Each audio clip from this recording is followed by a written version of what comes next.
চমক তো অবশ্যই আছে, কালকের জন্য অপেক্ষা করুন। আজকে দেখলাম আপনার এই কালীগঞ্জ বিধানসভা থেকে বিভিন্ন দল থেকে তৃণমূল সহ সিপিআইএম থেকে যোগদান করলো, তাদের উদ্দেশ্যে কি বলবেন?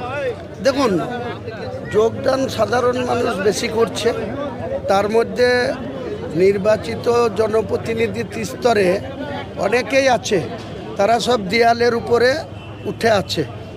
নির্বাচন যখনই ডিক্লেয়ার হয়ে যাবে, যখন আওয়াজ উঠে যাবে যে তৃণমূল কংগ্রেস সরকার আর থাকছে না, তখন দেখবেন ঝপাঝপ সব লাফ মারবে দেয়াল থেকে এই পারে, সব জনতা উন্নয়ন পার্টির হাত ধরবে। সেটা শুধু সময়ের অপেক্ষা।